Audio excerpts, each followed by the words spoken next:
Hey everyone, it's Kira here from Toronto. Today, I am honored to welcome Raj Kuchibhatla, research and insights practitioner, agency owner, educator in the field, and brilliant research solutions orchestrator. Hi Raj, how are you? Good, Kira. How are you? Glad to be here. Wonderful. So I see something interesting on your wall. Can you tell me to start off, what's your favorite superhero? Oh, yeah. It's no surprise, as you can see here. Yeah, I've always been a long time Batman fan. But interestingly enough, my rationale behind that is really more about the fact that he is just, his character is the world's greatest detective. So that to me is far more appealing in a lot of ways than the gadgets and the cars and all of that stuff. But yeah, always been a huge Batman fan, and I'm not shy to display my love for Batman here. Awesome. Detective is actually an interesting angle. Yes. That's why you do research. Yeah, it's exactly. We're almost the same, the two of us.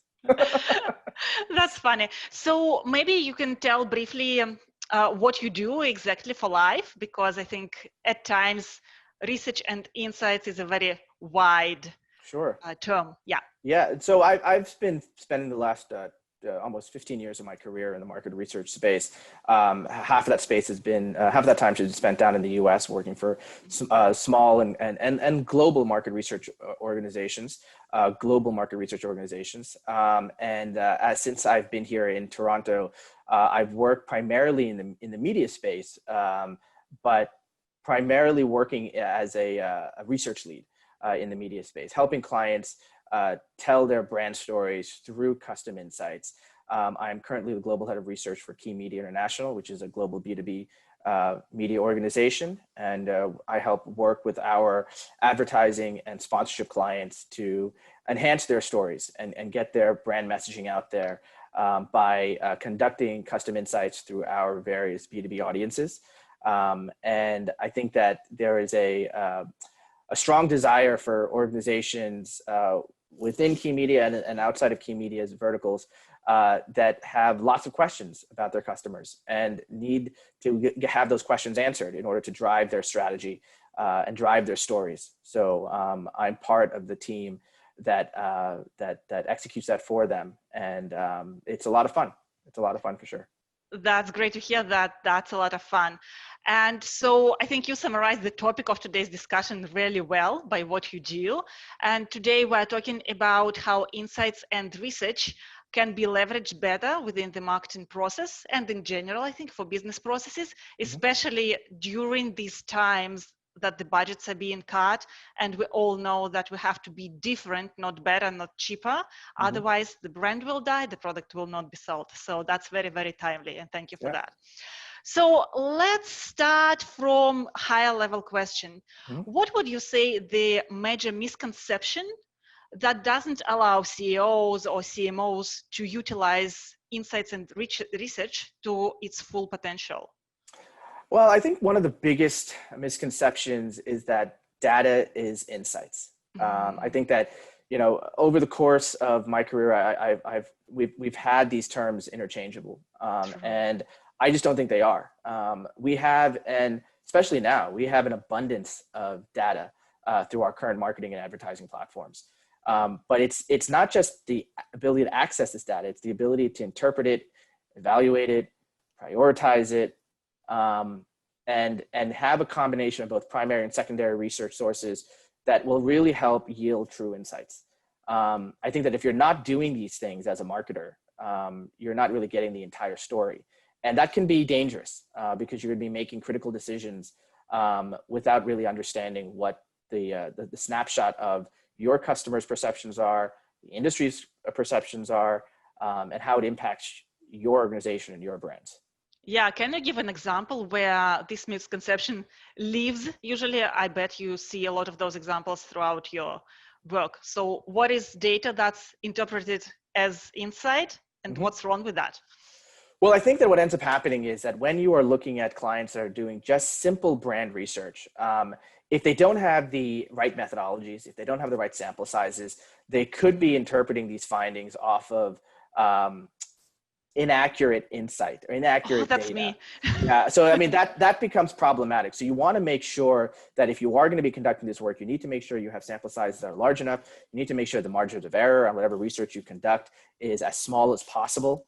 I've been in rooms where people are arguing about key decisions with a very 2% difference between going one way or going the other, but the margin of error on the study is 2.5%. So at the end of the day, you're looking at this going, well, flip a coin, because if you're basing your decision on this research alone, it's not going to get you a definitive direction one way or another. That's why combining it with other insight opportunities like qualitative research or secondary studies or tapping into any of the other secondary data sets that you have is going to be critical. And many people do this. But I think that, if you are new to the game when it comes to leveraging research to drive your strategy, you just got to be really smart about how you conduct these studies, who's conducting them for you, how to minimize as much bias as possible, to make sure that you're just not feeding your own hypotheses with the research. You're actually uncovering unbiased new hypotheses or unbiased new insights to drive the strategy moving forward. Yeah. And by the way, is there a rule of thumb on the minimal sample size that is meaningful? Not really, only because it's dependent on the universe size, right? So for example, if you are looking at conducting research amongst consumers, whether in the US or whether here in Canada, you would need a sample size that are in, I would say, anywhere north of 1,000 or more. Oh, wow. To get a really good understanding of what's going on, because it's representing, a universe of, 20 million Canadian adults, or 200 million American adults, right? So you need to make sure that you have a large enough sample size. However, if you're looking at, trial lawyers, or if you're looking at anesthesiologists, well, then that changes things, because the universe size, especially here in Canada, is very small in comparison. So you can get away with having a smaller sample size in the research. You can conduct those studies with, 150 or 200 participants and still have statistical significance to make decisions off of. Yeah, so it sounds like you need a practitioner, a specialist to run that research. So what would you say, what are our options in different organizations? Do we have to hire third-party research who actually can provide that sample as well, because it sounds like a lot? Or can we do that from in-house in case we have some job titles that kind of do that research? Yeah, I mean, I think that it's really more of a combination of the both, right? I think that, from my experience, we've worked with lots of clients who have in-house research firms, and they have a far more longitudinal perspective on their brand. So they understand the brand positioning over the last, several years, let's say, right? That's something that a third-party research firm, unless they've been a partner for that period of time, does not have. So it is helpful to look at what research has been done internally and then build off of it. My experience has been, and I'm biased because I've been in the consulting space, I've been in the research space. There is a value that comes to having that third party come in and bring their experiences outside the organization into a project or into a program. I mean, they can leverage methodologies and learnings from other organizations, competitive organizations, if you will, at times, or even other industries, into a program, a research program for a given client that has a tremendous amount of value. From everything from survey development to defining the ideal methodologies, leveraging resources that are outside the scope of any given internal research team's ability. But I think more than anything, they bring an unbiased approach, and I think that is the most powerful thing that they bring. They come in without really having any skin in the game. And market research consulting firms are basically in saying, we'll just tell you what is going on. We don't, from our perspective, we don't have any rationale to lean in one direction or the other. We just want to tell you what's happening. That may or may not be as prevalent when you're dealing with internal research firms. And it's not to say that they can't do this. It's just that, it's just the nature of the industries and the nature of these teams that, they are, more often than not reporting into the marketing leads, and they have a perspective that they want to advance, if you will. That's not the case necessarily when you're dealing with third-party firms, which is always why it's good to bring them on board as, at the very least, as a check on your testing of your existing hypotheses.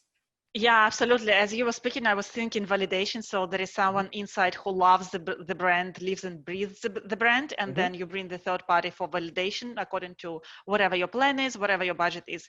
And to that point, who is usually your client? Who orders that research? Is it marketing? Is it a special department? Is it operations? Management? What is that? Yeah, I mean, it could be all of the above. I mean, it really depends on the way that these firms are structured. These clients are structured. More often than not, the procurement team of research usually works with marketing. They're the ones who have the largest budgets, the broadest scope of what they want to accomplish. But however, we've done projects that we're working with the PR team, we're working with the comms team. All of these folks have a message they want to put out. And we've seen that they've all been stakeholders in many of these programs. When it comes to, the types of companies that conduct research, they fall within the spectrum of all these varied stages, startups all the way to, Fortune 100, Fortune 50 companies, right? It really comes down to, the uncertainty in the marketplace, anything that's going on environmentally within a given customer base, how that impacts a brand, if there's a new launch of a product, if there's a new brand strategy that's being pushed out and you want to test against that, if you're in a very competitive space and you are a mid-size competitor and you're competing against folks that are way bigger than you are, you're not going to be able to compete dollar for dollar on advertising. You just won't. You'll get outspent. So how do you gain additional exposure? Most of our clients who fall into these categories say, you know what, we're not going to compete dollar for dollar. So let's see if we can spend our money wisely and tell a better story.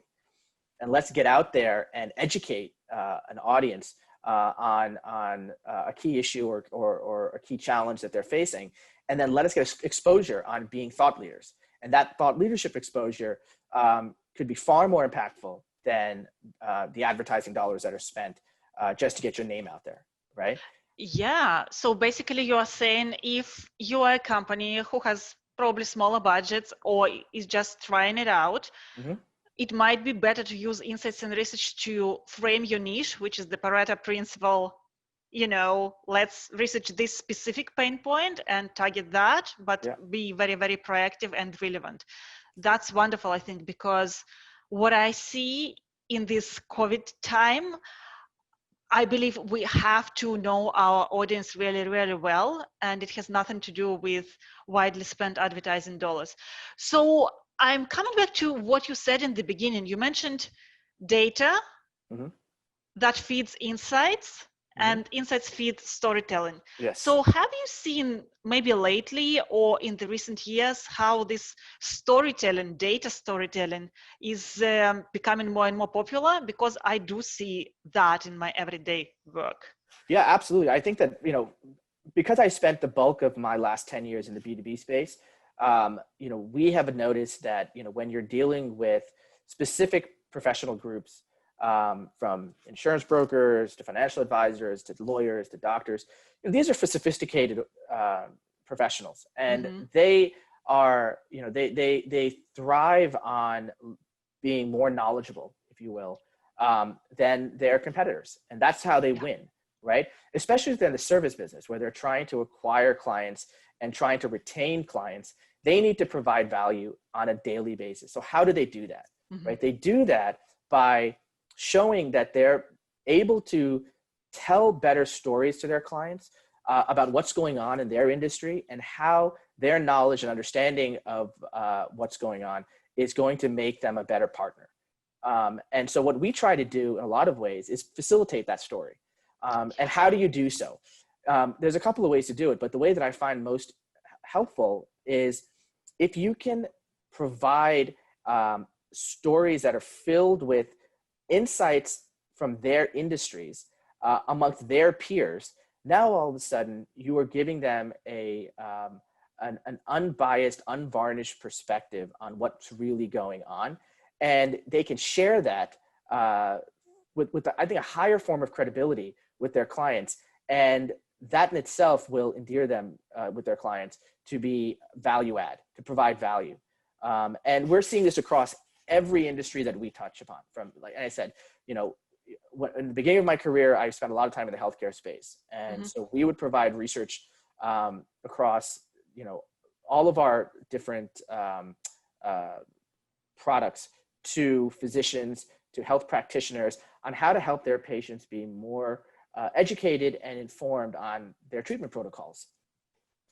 A physician that is able to have those conversations with their patients are going to have a better relationship with those patients, and those patients are going to more or less adhere to those protocols and potentially have better outcomes, right? Well, yeah, you know what? I'm thinking, especially in the fields that have been commoditized, which is most of the traditional fields like finance, medicine, I guess, how do you differentiate is just by providing the service. And if your service is insightful, as you just said, it's probably increasing customer loyalty and customer advocacy, right? So people also advocate for your service.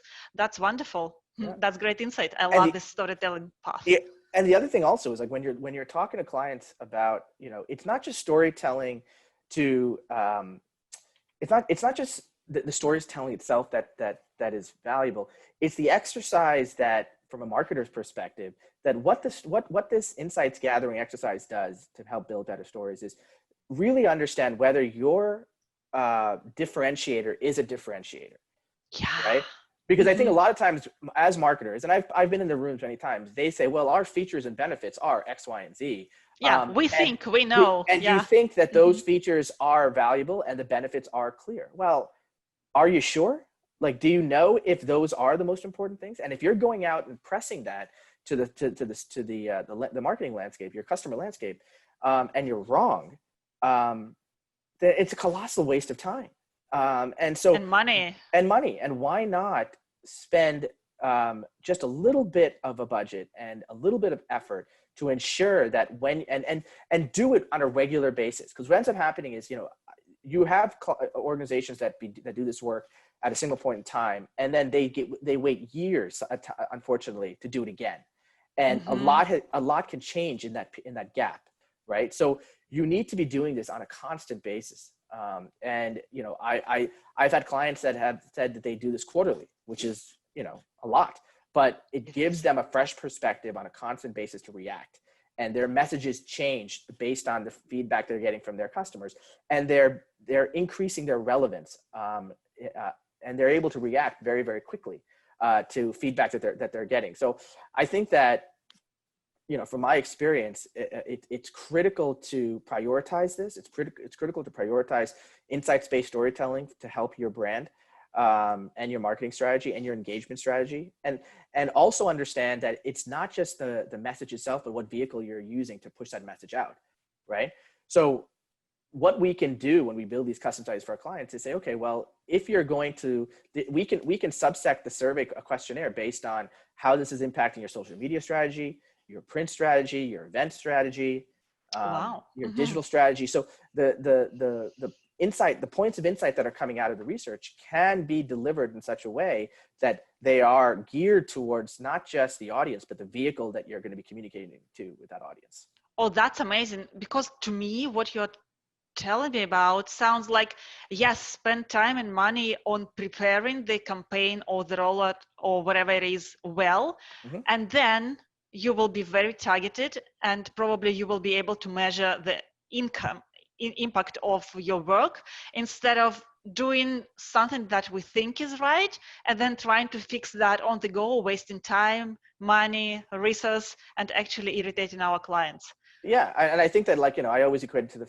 to this idea that you cannot use a broad sword, across the board for every single communication strategy you're pushing out, PR strategy you're pushing out, and you need to be really specific on what messages are going through what channels, and how you can, and if you have the ability to do custom research against your audience that is purposefully being pushed out for specific channels, I think that's a tremendous way to ensure that you're going to get the maximum impact from whatever research you do execute.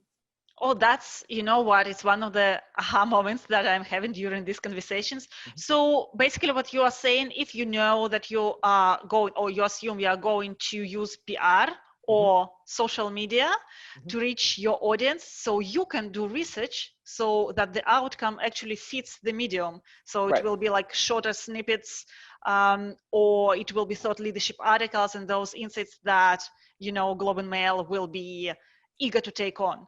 Right, and the thing is that when it's about the methodology, right? I mean, survey development is critical, and if you're building a white paper or you're building a large government report, yes, you can have a far longer survey that's going to be far more detailed in the way that you're and more expensive, asking the questions. It can be more expensive, but it's dry in a lot of ways, right? And I get the fact, but there is a need for it, and it's impactful, and you need to get into the weeds sometimes in lots of these issues, and that's you do a disservice by trying to do it quickly. However, if you are looking, but most brands don't do that, right? Most brands are pushing out messages in their Twitter feeds or their Instagram posts, building an infographic, if you will. In order to do all of that, you need to make sure that your questions are tight, that you have a strategy in advance of survey development that identifies what the headlines you'd like this research to actually say is. Because once you know that, then you can sit there and formulate your survey questions around those hypotheses. And if the outcome of the data of the program supports or refutes that hypothesis, it's fine. If it refutes what you're thinking, I always look at that as a win, as a bigger win, because that is something that's going to be surprising, because I guarantee you that you're not the only person that has that hypothesis.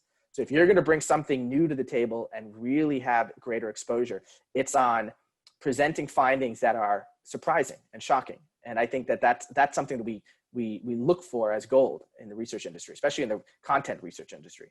Yeah, and actually with creative and smart storytelling, you can even use this negative effect to show kind of personalization or humanization of your brand. Here's what we thought it is, but it's actually not. And I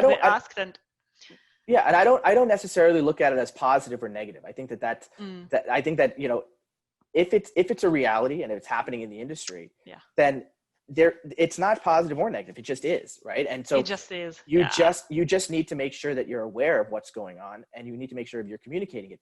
It may be a surprise to many folks, but that's fine. I mean, that's a good thing, right? I think that we need to shine a light on certain issues and certain challenges that either have been ignored or are being looked at through some sort of biased lens that is causing us to think about things in a way that they really aren't. And the research can uncover that. Yeah, absolutely. And I think it also shows that we care about what's happening in the industry. We care about telling our clients what they need to know, at least for their information. I think that's what it shows as well. Yeah. Awesome. And we talked about research insights a lot, internal, external, third party.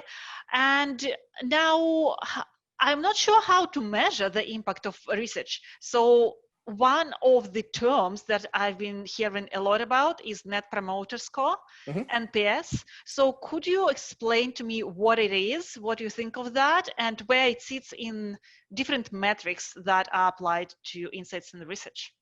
Yeah, I mean, Net Promoter Score is something that's been used for a really long time. It's a metric that evaluates whether or not a audience of the research, a respondent of the research, would be promoting or supporting a brand. And it's one of those metrics that has been used for a really, really long time. However, I mean, Net Promoter Score has been something that's had some level of controversy on its importance over time. I always look at it as that NPS, it doesn't tell you something that's really important, which is the why people are promoting or not promoting, right? So you may find out that your brand has scored, above or below the average for NPS, but you have no idea what the cause of that perception actually is with NPS. That's why you need to be using other things on top of NPS to kind of get there. it needs to, one of the things that it doesn't account for, I mean, or it should account for, but sometimes it doesn't, is, demographic segments that respond differently. If a brand is seen, if a brand has specifically seen changes in their NPS scores over time, the questions that needs to be asked is it because the product or service has changed of that brand, or is it because the customers themselves have changed, right? So that's a critical distinction, and you need to understand the difference on, if you're going to leverage NPS as a metric. It can also be used, I think, effectively as a benchmarking metric against competitors. However, getting NPS scores from competitors is also challenging. It's not something that's revealed or provided, right? So, how can you execute upon a strategy if you don't necessarily have the net promoter scores of your top competitors? And you need to consider how to weight the scores, if you do get them for any true comparisons. This often doesn't really get done. And sometimes it does, but, you just got to be mindful of it. And Raj, it's a percentage, right? So you don't even know what the sample base is for that if you're looking at competition? Yeah, typically. I mean, I think that it depends on how open. I mean, some companies give a little more detail around their NPS scores than others, but it's something that typically is held kind of close to the vest. So you got to be mindful of that. I would say that, if you're looking at NPS as as something that's going to be in your repertoire for conducting brand research, you also need to be adding things in like brand value, obviously attribute metrics, what the perceived quality is of your brands, loyalty scores, advocacy scores. I mean, these are all things that in combination with NPS can provide a very good story, but NPS as itself, just an isolated metric, only has so much value to it. You really need to be cautious if you're relying everything on your NPS score, because I think that it doesn't necessarily tell the whole story. Yeah, and that is not something that's not profound. I think that any marketer, any insights, someone who's in the insight space who does a lot of this type of work would agree upon. Like it's just one of those things that, NPS has been around for, like I said, decades, and so it isn't a new metric. But I do think that it gives, to a certain degree, it does have a disproportionate value. Disproportionate value. Yeah, and I think that that's something that smart marketers, especially if you're dealing with third-party research firms, can probably advise on what else you should be leveraging when you're trying to understand what your current state is and versus your competitors. Yeah, that's awesome, because also I feel like Net Promoter Score stands for customer advocacy, because again, when the budgets are cut, we do need that word of the mouth and recommendations from existing customers. But again, not necessarily we know that customers do recommend us. So they state they will, right? And that's what we count, but we do not necessarily know whether that happens. And so basically you need to leverage other metrics, and possibly not only from research and insights, but maybe from your operational systems, or, how your sales grow, any other business related, not only marketing related parameters. Yeah. And remember, I mean, Net Promoter Score measures intention, right? It doesn't measure behavior.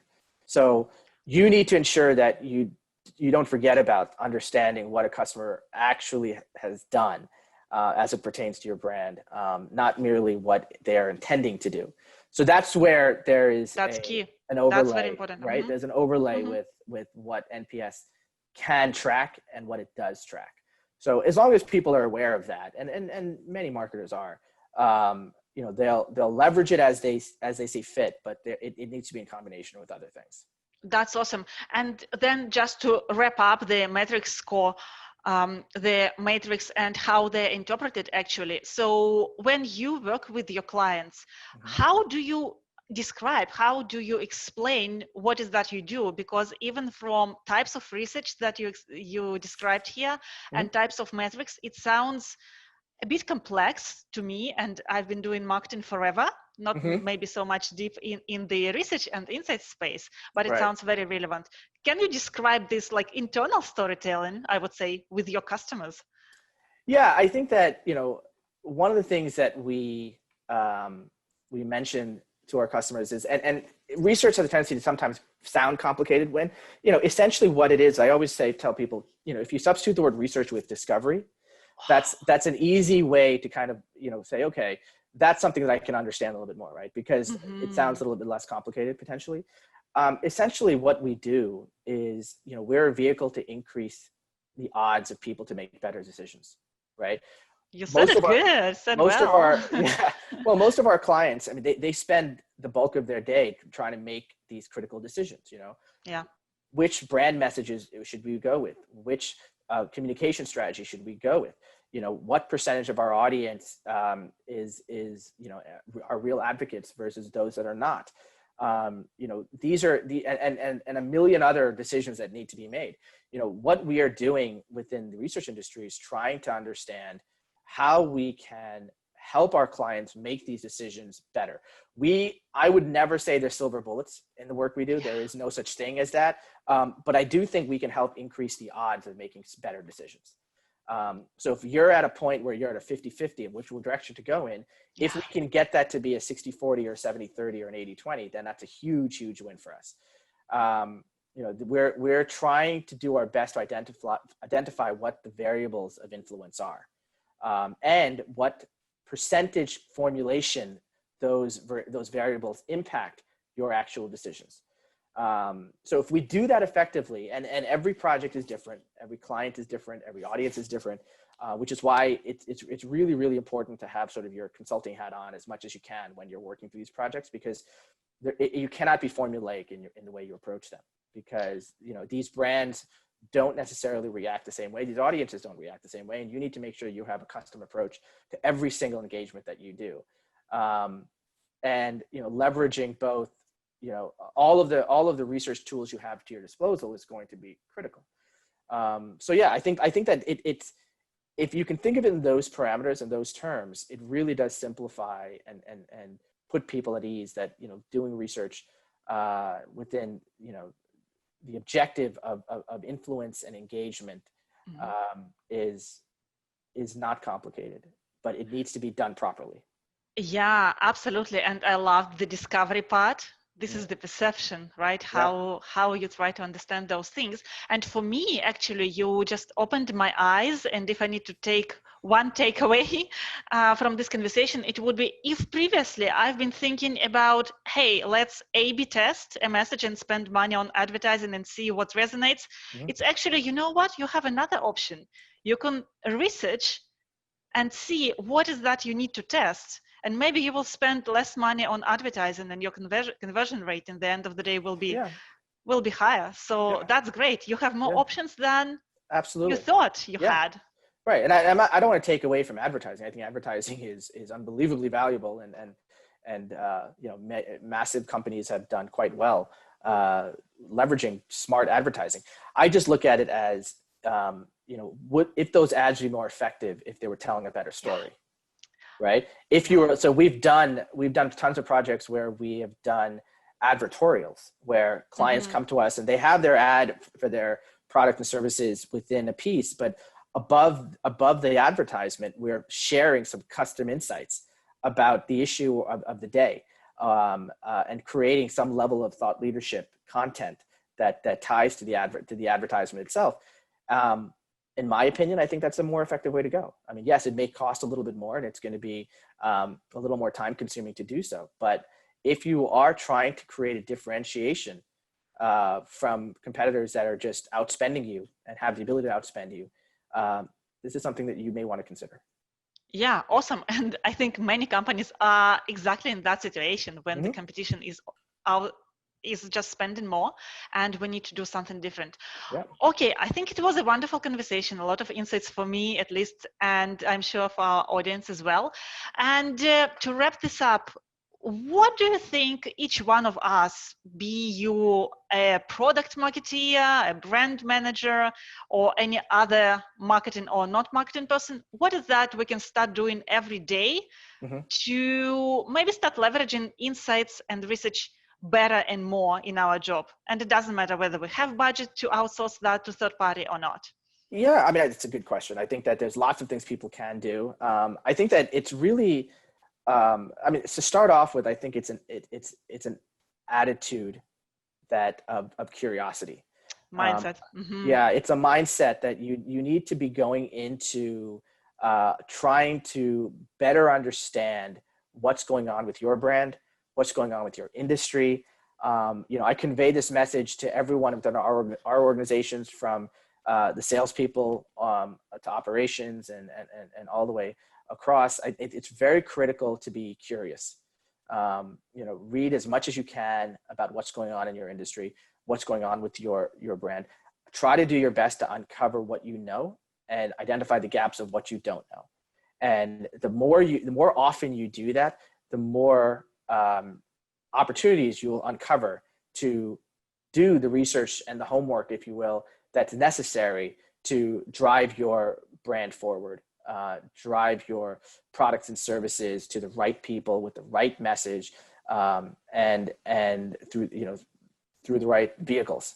And I think that